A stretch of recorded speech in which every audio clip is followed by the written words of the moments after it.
Bendito seja o nome do Senhor. Queridos, abra suas Bíblias no livro de Atos dos Apóstolos, capítulo número 17.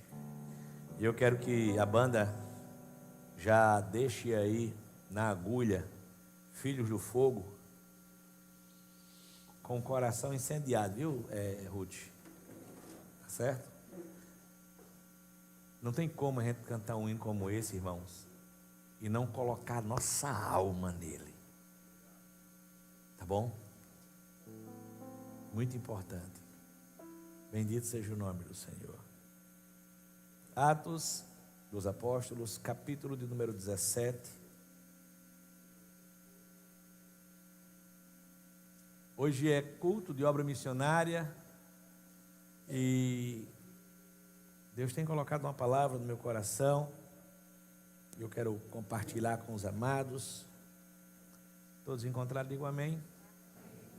Diz assim a palavra do Senhor, a partir do primeiro versículo, diz assim: tendo passado por Antípolis e Apolônia, chegaram a Tessalônica, onde havia uma sinagoga judaica.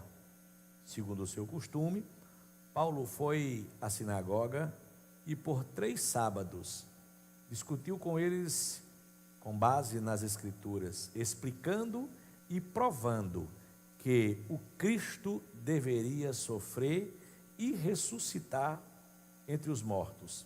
E dizia: este Jesus que lhes proclamo é o Cristo. Alguns dos judeus foram persuadidos e se uniram a Paulo e a Silas, bem como muitos gregos tementes a Deus, e não poucas mulheres da alta posição. Mas os judeus ficaram com inveja, reuniram alguns homens perversos entre os desocupados e, com a multidão, iniciaram um tumulto na cidade, invadiram a casa de Jason em busca de Paulo e Silas, a fim de trazê-los para o meio da multidão. Contudo, não achando, arrastaram Jason e alguns outros irmãos para diante dos oficiais da cidade, gritando: estes homens têm causado alvoroço por todo o mundo e agora chegaram aqui. Em algumas versões diz: esses homens que têm agitado todo o mundo chegaram aqui. Queridos,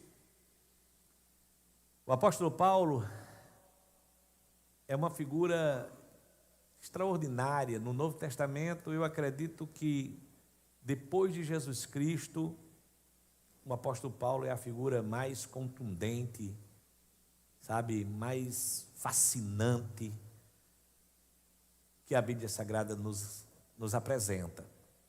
Um homem cheio de fé, que outrora era perseguidor do Evangelho, perseguidor da igreja, e que Deus o chama de uma forma extraordinária. E aí, falar de missões e não falar de chamado de Deus, né, é algo que fica meio que faltando. E é muito importante entender, porque às vezes a gente acha que o chamado de Deus tem que ser uma coisa mirabolante, e Deus faz como Ele quer. No caso de Paulo, que era Saulo, ele teve um encontro quando vinha a caminho de Damasco, e uma luz o ofuscou, e ele ali foi impactado, ficou cego por alguns dias, e Deus bradou no seu coração, perguntando a ele por que é que ele estava perseguindo Jesus. Primeiro ele pergunta: quem é, Senhor? Ele diz assim: eu sou Jesus, a quem você persegue.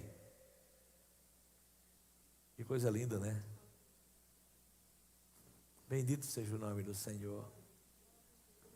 O perseguidor agora passa a ser perseguido. O homem que maltratava, agora passa a ser maltratado por amor do Evangelho. Se você for analisar esse texto que nós lemos, ele trata da segunda viagem missionária de Paulo. E Paulo, ele estava ali acompanhado por Silas, né? E ele vinha, se você pegar um pouquinho, voltando um pouquinho, você vai ver que Atos 16, Paulo, ele era totalmente direcionado pelo Espírito de Deus. Irmãos, é uma coisa, o GPS de Deus daquele homem ali era uma coisa extraordinária. Extraordinária. Certo? Se você pegar, você vai ver o texto ali, Atos 16, a partir do 4, diz assim: à medida que passavam pelas cidades, entregavam aos irmãos que haviam sido tomados pelos apóstolos, os presbíteros em Jerusalém, para serem obedecidas às decisões. Dessa forma, as igrejas eram firmadas na fé e a cada dia cresciam em número. Atravessaram a reunião, versículo 6, a reunião da Frígio-Gálata, mas foram impedidos, olha isso aqui, fomos impedidos pelo Espírito Santo de anunciar a palavra na Ásia. Versículo 7.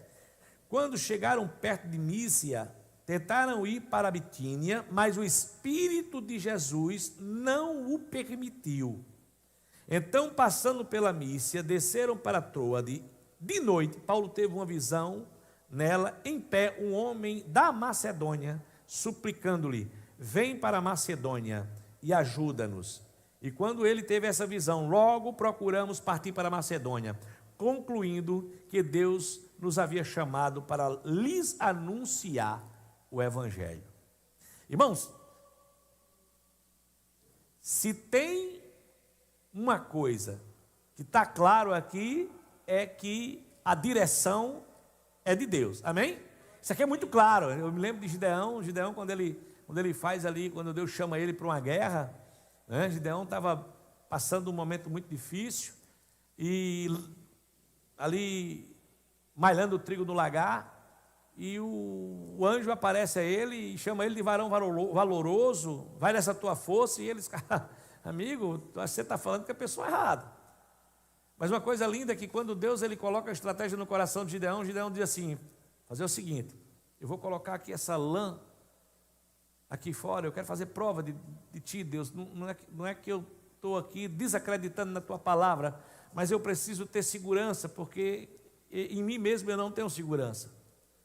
E aí a Bíblia diz que ele primeiro faz a prova ali, se a lã amanhecesse o dia molhada aí, tudo seco, seria uma resposta de Deus.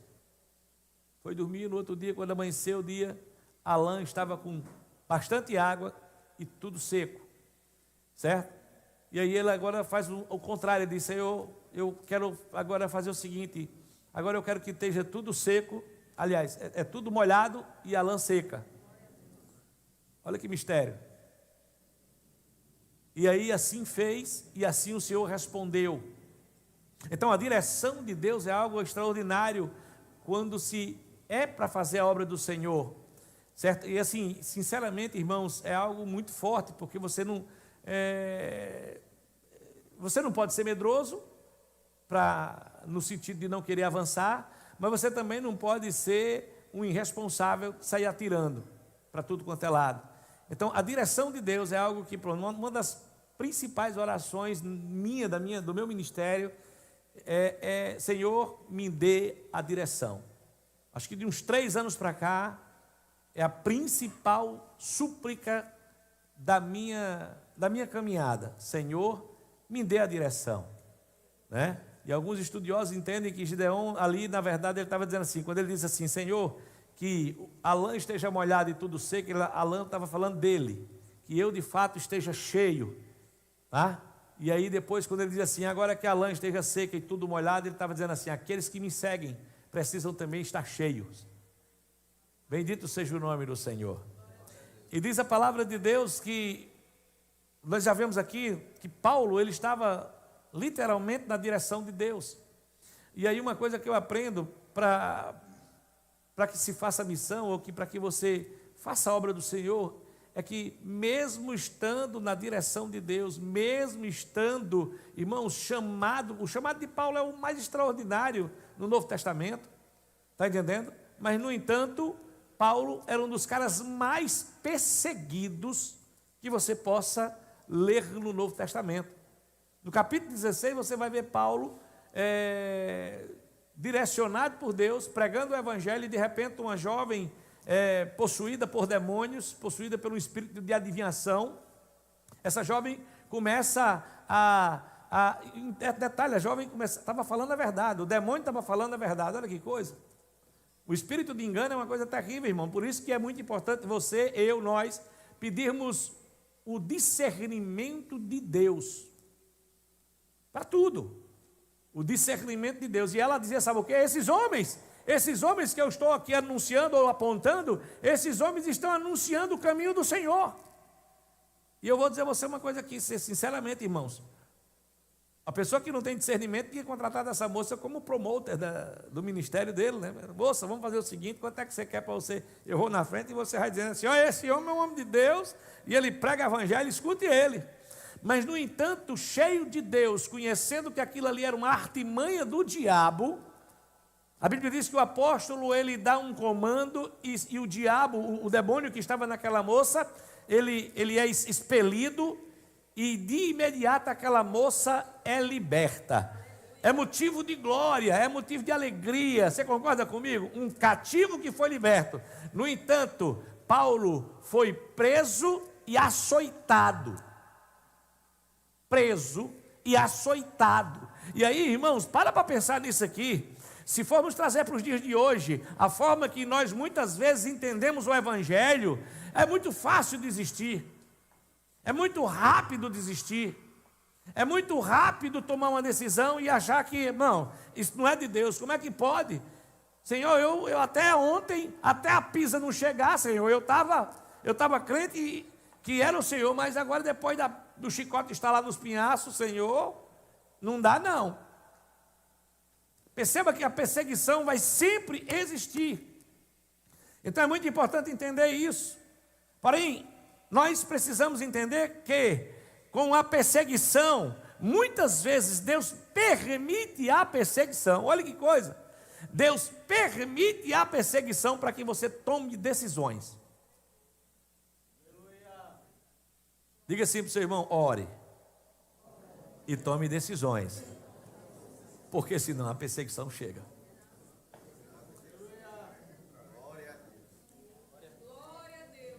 Bendito seja o nome do Senhor.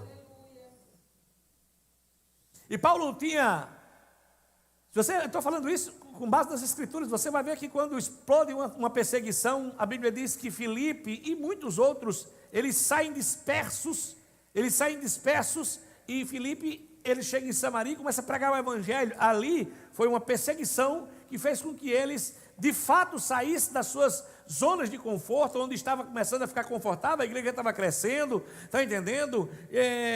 Relativamente existia recurso, pessoas, uma bênção, estava tudo muito bem, até que a perseguição explode, os cristãos se espalham e o evangelho se difunde. Bendito seja o nome do Senhor.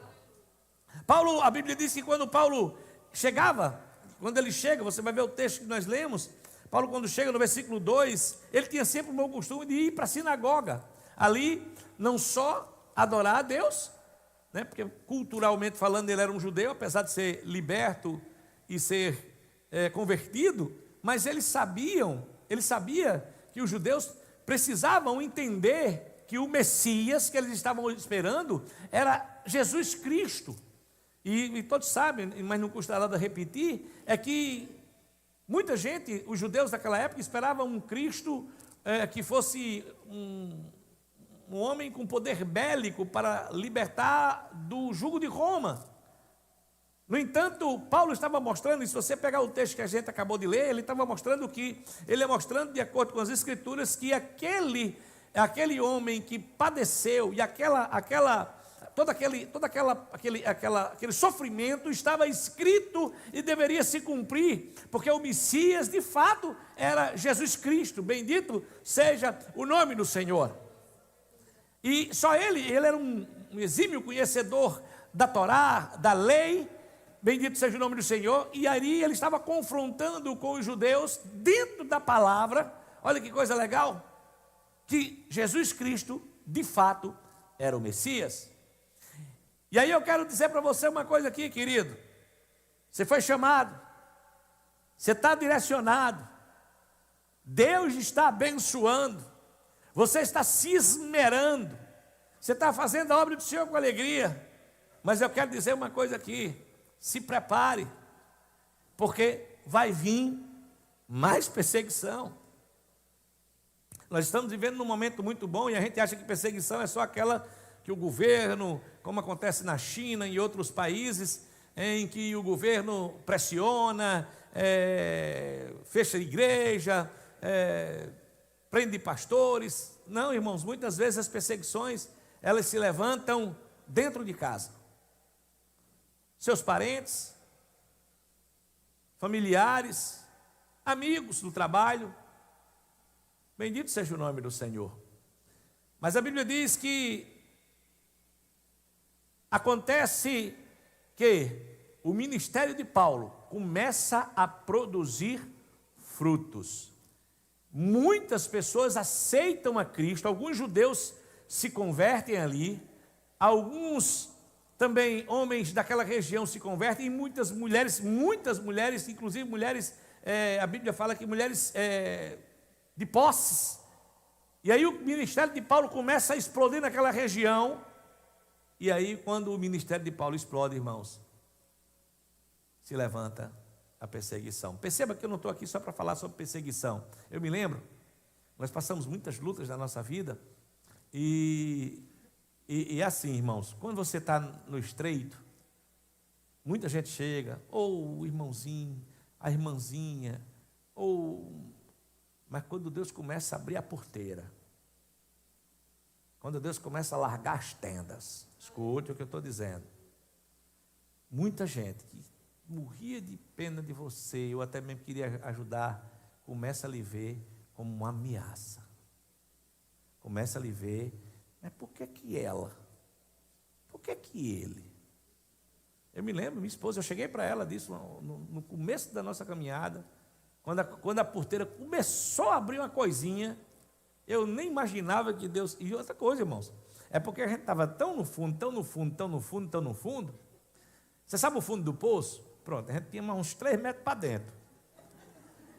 E aí, assim, quando a gente começou a botar assim, o nariz de fora, eu disse: minha filha, se prepare, que nós vamos ter uma mudança de atitude. Me entenda, irmãos, eu não estou dizendo que todos agora vão achar ruim porque você está crescendo. Não. Tem muita gente que vai se alegrar, tem muita gente que vai celebrar com você, sabe? Tem muita gente que vai, sabe, ficar feliz porque você está bem, porque Deus está abençoando, porque Jesus está salvando. Vai sim, vai. Mas vai ter pessoas que vão ficar tristes com isso. E aí acontece exatamente isso com Paulo. Os judeus, por falta de entendimento, irmãos, preste atenção, eles não é porque eram pessoas ruins de um todo, mas eram pessoas que não tinham entendimento. Eles não sabiam que aquilo ali, na verdade, era o poder de Deus, era o Evangelho de Jesus Cristo, que estava literalmente alcançando corações. Bendito seja o nome do Senhor.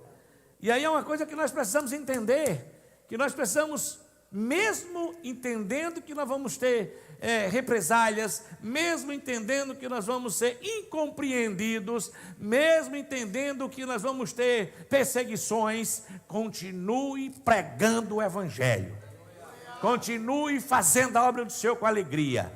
Eu quero dizer uma coisa aqui para você: a igreja, ela é imparável.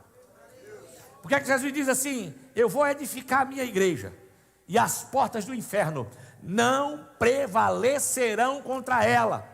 Paulo tinha levado uma pisa no capítulo 16, grande, cadeia, ele e Silas lá por causa de uma mulher que foi liberta. Estavam lá dentro de uma masmorra, acorrentado. Irmãos, e para mim, eu estou vendo a cena, o camarada depois de levar uma pisa grande, e acho lindo, que você vai ver que depois Paulo diz assim: olha, eu sou cidadão romano. E aí uma coisa linda, por que é que Paulo não disse que era cidadão romano antes de ser preso? Porque Silas não era. E aí ele diz assim: se Silas apanhar, eu apanho também. Olha que coisa linda, irmãos. Ei,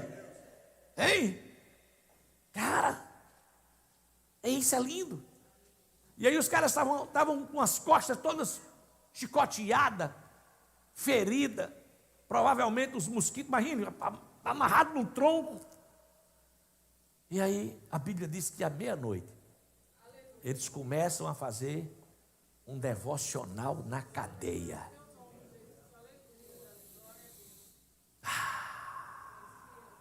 E deixa eu te falar uma coisa aqui. Muitas vezes a gente reclama por nada. Ah, mas eu não posso isso. Ah, mas eu não tenho isso. É isso. Muitas vezes Deus permite uma prisão, uma pisa e um tronco para mostrar a glória dele. Me entenda, ninguém quer prisão, ninguém quer peia. Eu entendo perfeitamente e não estou profetizando isso para vocês, não. Mas muitas vezes Deus nos coloca em situações para que o nome dele seja glorificado. Dependendo da sua atitude, eles começam a louvar o Senhor, e a Bíblia diz que um grande terremoto sacode os alicerces do cárcere e todas as algemas. Irmãos, eu entendo uma parede, uns terremotos muito grandes, uma parede soltar uma fechadura, mas um tronco. Bendito seja o nome do Senhor. Todos foram libertos pelo poder, aleluia, da unção que tinha naquele local. Bendito seja o nome do Senhor. Eu quero dizer para você uma coisa aqui. Você vai ter dias que tem dias, irmãos, que eu estou muito triste. É natural. Tem dias que, mas é o Espírito de Deus que nos chamou para essa obra. E olha, eu vou dizer a você uma coisa aqui. Sabe, tem hora que você pensa em parar, mas Deus ele lhe enche de uma ousadia que você não sabe nem de onde é que vem. Bendito seja o nome do Senhor. Essa é a chamada que nós temos de pregar o Evangelho, de amar o caído, de tocar, aleluia, aquele que precisa. Vidas estão precisando de mim e de você, e você tem a palavra de salvação, de libertação. Você tem o poder e a autoridade de ministrar aos cativos e eles serem libertos, mesmo que isso lhe custe uma surra e uma cadeia. Esses homens que alvoroçaram o mundo chegaram aqui. Eu quero convidar você para ser um alvoroçador de Jesus. Sabe, eu não estou falando um xarope de Jesus, você está enchendo a paciência das pessoas, mas, sabe, quando você pisar na empresa, seja ela qual for, seja ela onde for, meu irmão, o capeta, que muitas vezes está perturbando pessoas, vidas, famílias, vai entender que lá tem um santo, um homem, uma mulher de Deus, que é, aleluia, ungida para trazer libertação e salvação para os cativos. Bendito seja o nome do Senhor. Mas pastor, se eu for fazer isso, eu vou perder o emprego. E aí, quem sustenta você? Quem é? Você acha que quem sustenta você é a sua empresa? Você acha que quem sustenta você é o seu patrão? Eu quero dizer uma coisa aqui, a Bíblia diz que a porta que Deus abre, ninguém fecha, e a que Ele fecha, ninguém abre. É Ele que abre a porta, é Ele que fecha a porta. Bendito seja o nome do Senhor. E por que ter medo? Bendito seja o nome do Senhor. Lembro-me de Esther, a rainha Esther. Deus deu logo para ela um dom extraordinário, o dom da beleza. Eu digo que é um dos dons mais difíceis de administrar. Eu que o digo, irmãos. Só para descontrair.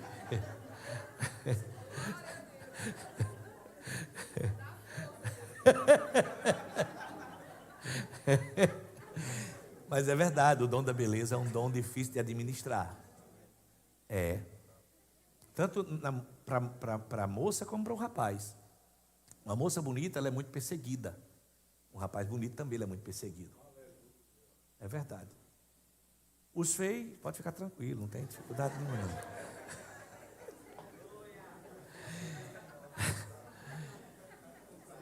Esther tinha o dom da beleza, irmãos. Esther tinha o dom da beleza. Deus levanta Esther de uma forma linda. Vasti, todos conhecem a história, está lá no livro de Esther. Deus faz com que aconteça ali, permita que aconteça ali um desgaste entre o rei Assuero e sua esposa, a rainha Vasti, e ele é instruído a deixá-la e escolher uma outra rainha. É feito um concurso de beleza para encontrar uma jovem que possa ali atender os critérios para estar como rainha num dos mais grandes impérios daquela região, daquela época. E Deus levanta Esther, judia. Esther nem tinha pai nem mãe, mas ela tinha um Deus que tinha um projeto poderoso na vida dela. E todos conhecem a história, se desenrola uma trama de um camarada chamado Amã, que por arrogância, irmãos, eu quero dizer para você uma coisa aqui, que Deus guarda os nossos corações da arrogância e da prepotência. Não é fácil. Só porque ele passava e Mardoqueu não se curvava perante ele. E o judeu não se curva perante ninguém. Ele intentou matar Mardoqueu. E detalhe, não só Mardoqueu, ele também criou ali uma estratégia para criar uma lei. Olha, escuta isso aqui, irmãos. Isso, como isso é antigo? Como isso é antigo? Uma estratégia para criar uma lei para destruir o povo de Deus. Quando essa saga é descoberta, essa trama é descoberta, a Bíblia diz que Mardoqueu manda uma mensagem para Esther e diz assim, capítulo de número 4, versículo de número 14, diz assim, pois, se te calares agora, socorro e livramento surgirão de outra parte para os judeus, mas tu e a tua família sereis eliminados. Quem sabe se não foi para este momento que fostes conduzida à realeza.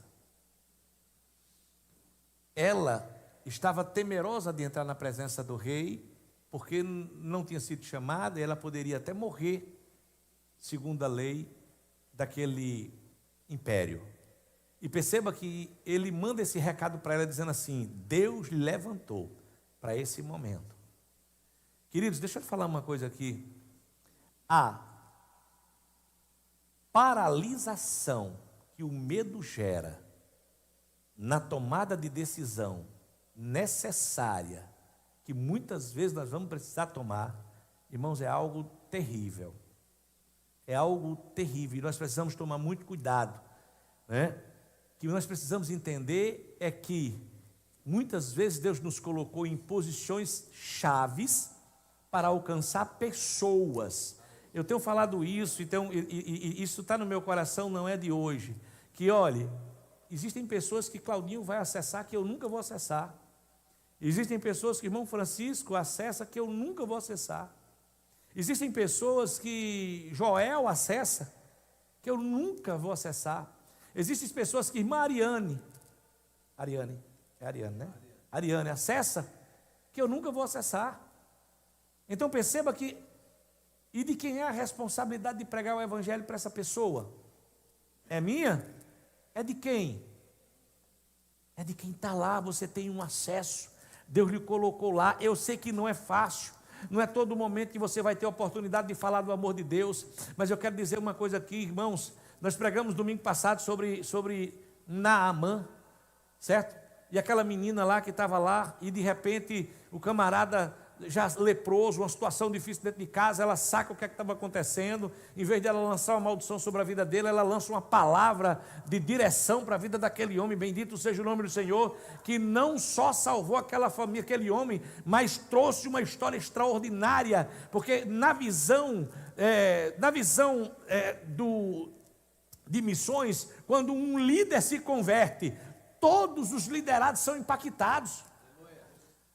Diante de Deus todos são iguais, mas um rei, na visão de missões, é muito importante, porque quando um rei se converte, aquilo é uma explosão de informação, de salvação para todo o reinado, e as pessoas são impactadas, são influenciadas por aquele ato. Bendito seja o nome do Senhor.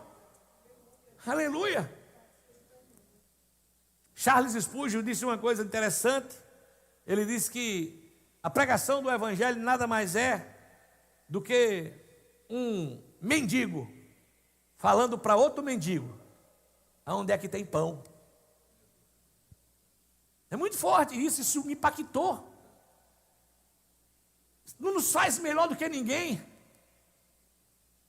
Sermos cristãos apenas nos diz aonde é que está a padaria, tanto para me alimentar como para saciar a fome daqueles que estão famintos. Irmãos, e para quem não sabe, escute, irmãos, eu vou dar um exemplo. Você talvez já tenha ensinado o endereço da sua casa para alguém, né? Não, minha casa é ali, você entra e tal, dobra ali na padaria, não sei das quantas.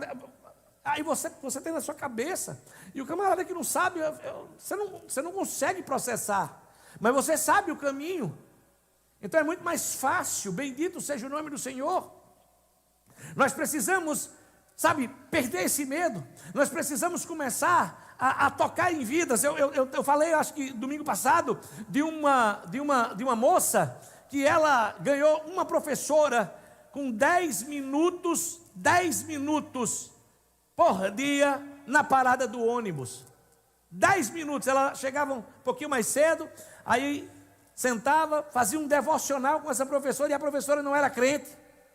10 minutos todos os dias. A mulher aceita Jesus, se batiza. Bendito seja o nome do Senhor. E qual é a desculpa que você tem? Qual é a desculpa que eu tenho de não falar do evangelho, de não pregar o evangelho? Bendito seja o nome do Senhor. Nós precisamos. Bendito seja o nome. Eu me lembro da história lá de 2 Reis, capítulo número 7, quando a cidade de Samaria estava passando por uma fome violenta, e o profeta profetiza que haverá comida no outro dia. O capitão diz assim: se Deus abrir a janela do céu, ainda assim seria difícil. E aí o que é que acontece? A cidade estava cercada por um grande exército. Deus manda um barulho, como o barulho de um exército, e todo o exército bate em retirada, vai embora, e deixa tudo, os cavalos, tudo, os mantimentos, tudo, as mesas postas. E aí Deus é lindo.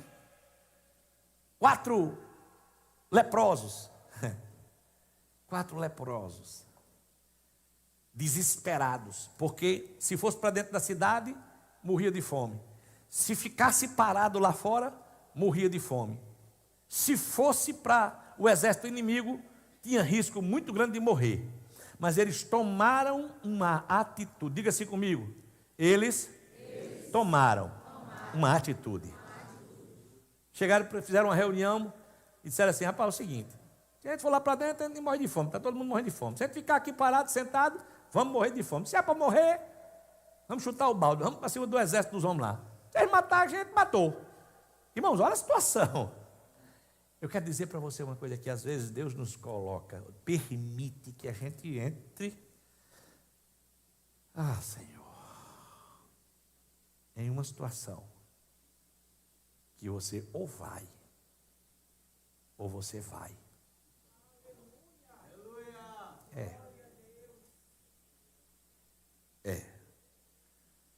Assim, Jesus, Pai.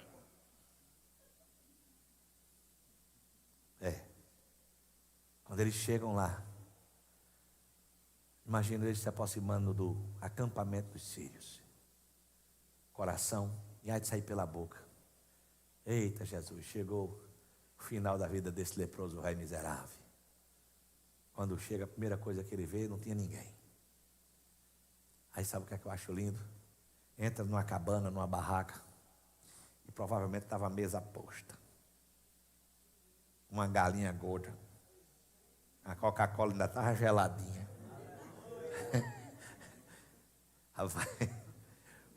O, o leproso velho quase que fala em mistério. Que é isso, Jeová? A falta de atitude, muitas vezes, faz com que você e eu não vivamos o novo de Deus. Perceba que esses homens, eles quando eles entenderam que não tinha ninguém lá, eles se banquetearam, eles comeram, estavam com fome, né? Eles beberam, está entendendo? E pegaram presentes, pegaram os que chama de despojos, né? Ouro, coisas de valores, esconderam e voltaram de novo, com medo de novo. Mas chegou a um momento, olha o que é que diz a palavra de Deus, versículo número 9, 2 Reis, capítulo 7, versículo 9. Então disseram uns para os outros: não estamos fazendo o que é certo. Este dia é dia de boas novas, dia de boas notícias. Aleluia.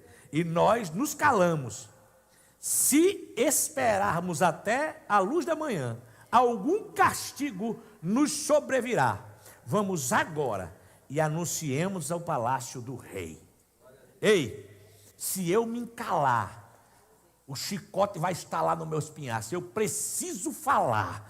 Eu estou me banqueteando. Eu era um miserável sem saída. Eu não tinha saída. Se eu fosse, eu morria. Se eu ficasse, eu morria. Deus abriu a porteira. E por que é que eu vou me calar? Por que é que você tem se calado? Deus te chamou para testemunhar das grandezas dele, para testemunhar das extraordinárias coisas que ele fez na sua vida. E você tem se calado, e você não tem bradado, e você não tem falado, e muitos estão morrendo por causa da sua negligência. Se nos calarmos, com certeza nós vamos pagar preço.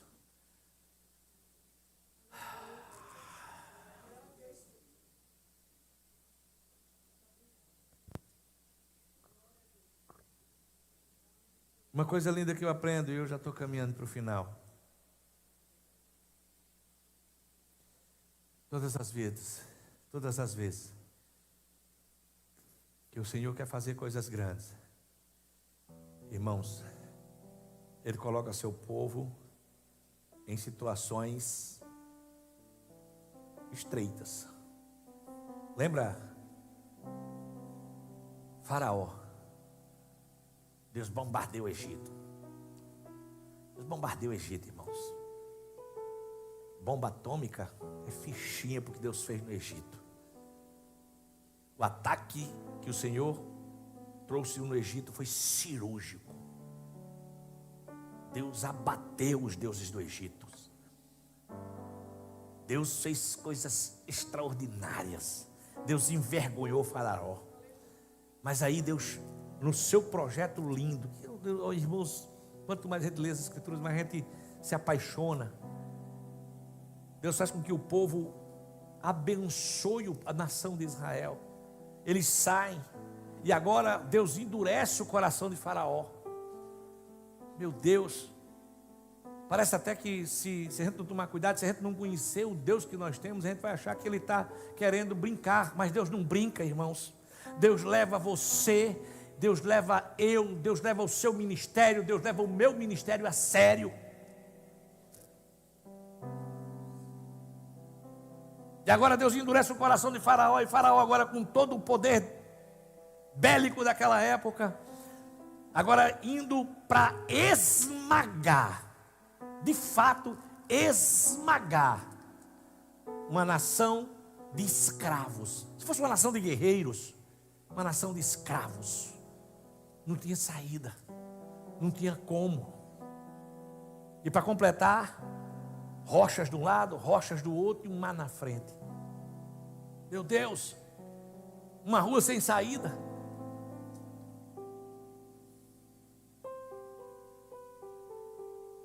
Moisés clama ao Senhor, e Deus diz assim: por que você clama a mim? Meu Deus, o que é que você tem na mão? toque nas águas. Eu quero dizer para você que Deus é indomável. Sabe, o desespero agora dá lugar a um espanto sem tamanho, de águas se abrindo, colunas de água se abrindo. Meu Deus, irmãos, eu vou dizer a você uma coisa aqui. Se eu estivesse lá, eu acho que eu ia desmaiar. Eu ia fazer que nem Tiridê, que eu ia morrer. Que é um negócio muito tremendo, irmãos. Está de brincadeira? Alguém me leve, que eu já estou só os queixos aqui. Meu Deus, o povo começa a passar, sabe? Olha que coisa tremenda, irmãos. O povo começa a passar, e aí nós somos assim. Você sabe que assim não é? Deus abre a porta e você, glória a Deus. Aí quando parece que, tipo assim, quando o negócio está começando a diminuir uma coisinha, a gente começa a desacreditar que aquela porta tinha sido Deus que abriu. E aí o faraó começa também a entrar exatamente na janela de escape que o povo de Deus estava passando. E aí agora eu imagino o povo olhando para trás dizendo assim: agora pegou mesmo. O milagre não foi completo não, foi só uma banda. Mas eu vou falar uma coisa aqui. Enquanto isso, a Bíblia diz que Deus operava. As rodas das carroças de Faraó começavam a emperrar. Uau! Quando Israel passa o último velhinho, menino, a última criação, aleluia, Deus dá um comando, as águas se fecham e todo o exército de Faraó é ali sepultado aos olhos de Israel, sem Israel levantar uma flecha. Vocês param para pensar no tamanho que é esse Deus? Bendito seja o nome do Senhor. E muitas vezes a gente coloca Ele numa caixa de sapato e quer que Ele, na verdade, não passe daquilo. Eu quero dizer para você uma coisa aqui: Deus é muito maior do que o que você imagina. Eu me dei uma palavra esses dias sobre saia da tenda e olhe para o céu.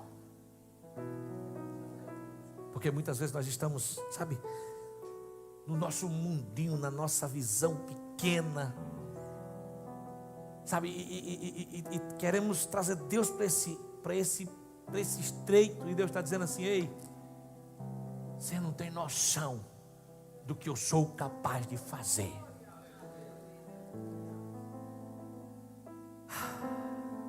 Bendito seja o nome do Senhor. Jesus lhe chamou para pregar o Evangelho. Jesus me chamou para pregar o Evangelho. Jesus nos chamou para pregar o Evangelho. E pregue. Como Lidiane usou esse texto esses dias, essa fala esses dias. Se preciso for, fale. Porque muitas vezes você não precisa nem falar para pregar o Evangelho. Sua conduta, seu posicionamento, seu tratamento com sua esposa, bendito seja o nome do Senhor, aleluia, sua vida de oração. Quantas vezes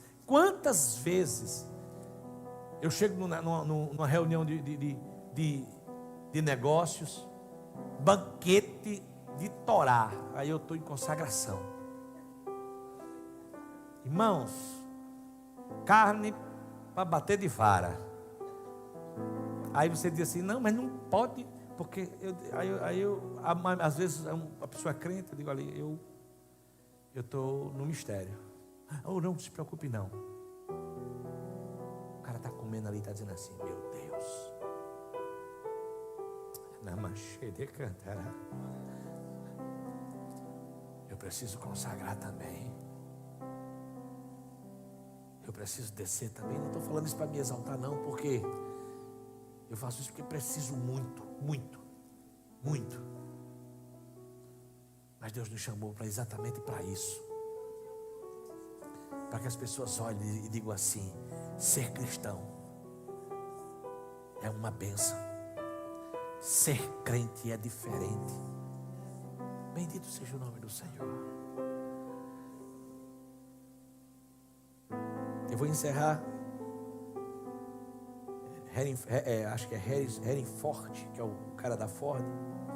Ele diz uma coisa linda, porque você pode dizer assim: mas pastor, mas eu não faço porque eu não tenho condições, eu não faço porque eu não posso, eu faço. Ele diz assim: podem tirar meus galpões, podem tirar os meus escritórios,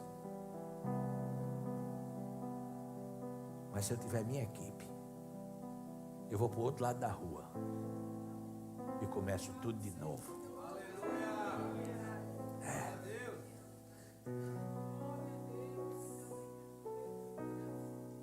Um homem de Deus do século passado disse: Senhor, me dê 30 homens incendiados e eu incendiarei a terra. 30 homens. Eu quero dizer para você uma coisa aqui.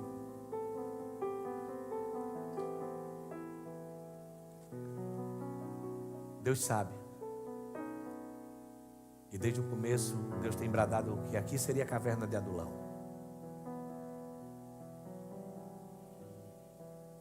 E por muitos anos eu entendi isso como um lugar de restauração de pessoas que viriam cansadas, oprimidas, endividadas. Mas eu quero dizer para você uma coisa aqui linda, que ultimamente Deus tem bradado no meu coração.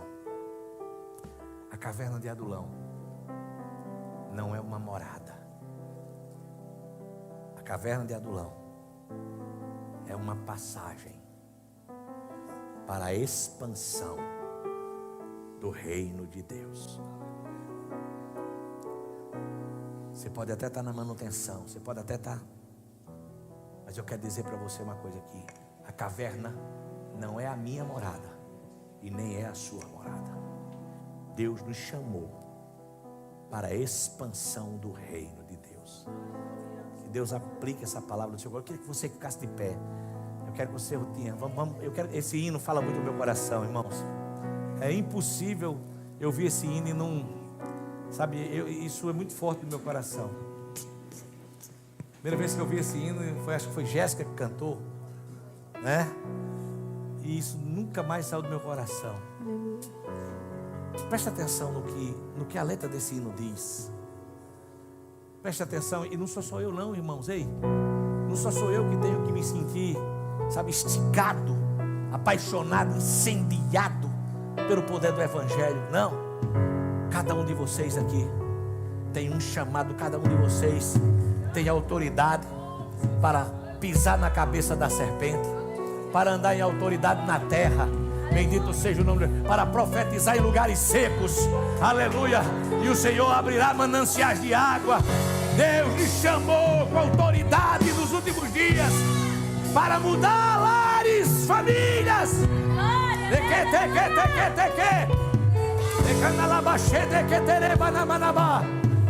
Deus quer você com o seu coração incendiado.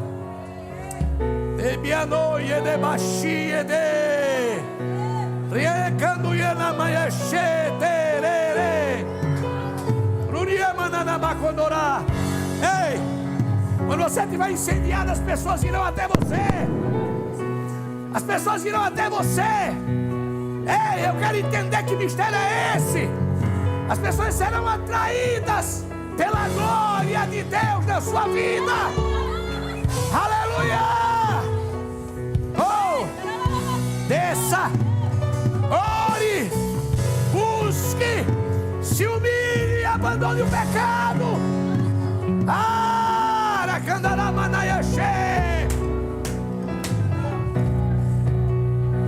Deus quer levantar um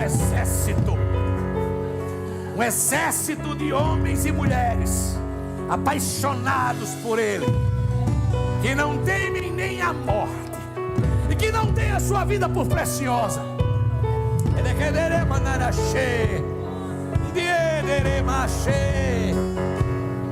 Tocará vidas, falará do amor, orará, os demônios cairão por terra, as fortalezas do diabo serão desfeitas.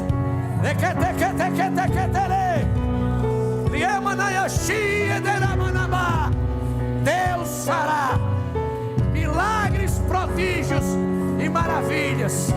Aleluia!